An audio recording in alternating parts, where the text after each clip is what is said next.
சாமி, இந்த மாதம் லாட்டரி சீட்டில் எனக்கு முதல் பரிசு வேணும்படி கேட்டுக்கிறேன். எனக்கு முதல் பரிசு வேணும் சாமி. அப்பா, என்னம்மா பரிசு விழுந்துச்சு. எனக்கா? இல்ல, பக்கத்து ஊருக்காரருக்கு. பக்கத்து ஊருக்காருக்கு வந்துருச்சா? சரி, இந்த மாசமாவது எனக்கு விழுதான்னு பார்ப்போம். அப்பா, என்னம்மா பரிசு விழுந்துச்சு. எனக்கா? இல்ல, பக்கத்து தெருக்காரங்களுக்கு விழுந்திருக்கு. என்னம்மா இது, பக்கத்து ஊருக்காருக்கு விழுது, பக்கத்து தெருவுக்காருக்கு விழுது.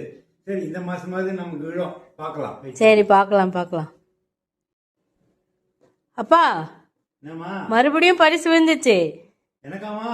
இல்ல, நம்ம பக்கத்து வீட்டுக்காரங்களுக்கு.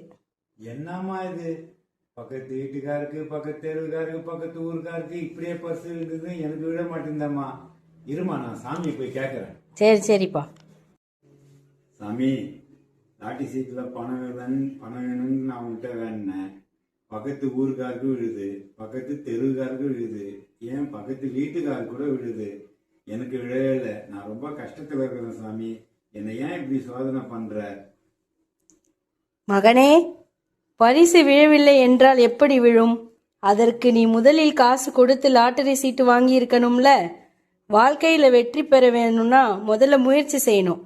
இனிமேலாவது உழைச்சி முன்னேற பாரு. சரிங்க சாமி. இந்த வீடியோ உங்களுக்கு பிடிச்சிருந்தா சப்ஸ்கிரைப் பண்ணுங்க, கமெண்ட் பண்ணுங்க.